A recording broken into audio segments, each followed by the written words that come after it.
Stjörnufræði og stjörnuspeki er ekki sami hluturinn. Stjörnufræði er þegar það er verið að rannsaka himintunglin, en stjörnuspeki er þegar það er verið að nota himintunglin og svo sem stundum eitthvað annað til þess að sýna fram á að það hafi einhver áhrif á okkur sem persónur. Stjörnufræði er byggð á alvöru rannsóknum. Ég hef ekki séð neina rannsóknir sem að styðja stjörnuspeki. Dýrahringur í stjörnumerkin í dýrahringnum sem við segjum stundum vera í, eins og ég vatnsberi, og ég segi það alveg þó að ég hafi ekki mikla trú á að þetta gerir neitt fyrir mig.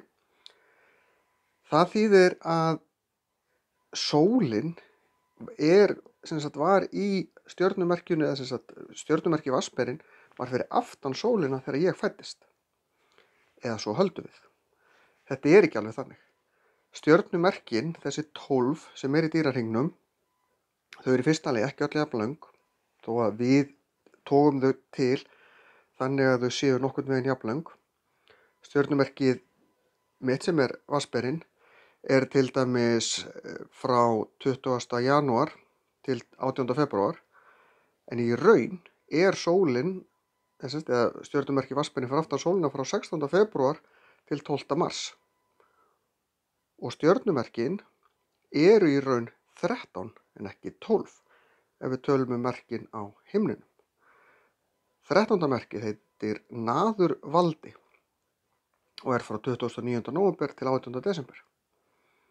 Þannig að þið gætu þurft að athuga í hvaða merki eru þið í raun og veru. Ég til dæmis ætti að vera Steingerð samkvæmt raunveruleikanum. Það er samt ekki þannig að þetta sé endilega eins vitlaust og við höldum, því að stjörnumerkin hreyfast örlítið til. Dagsetningarnar sem ég voru að nefna er ekki alveg kannski nákvæmlegstur í dag, þetta getur munað örfáum dögum.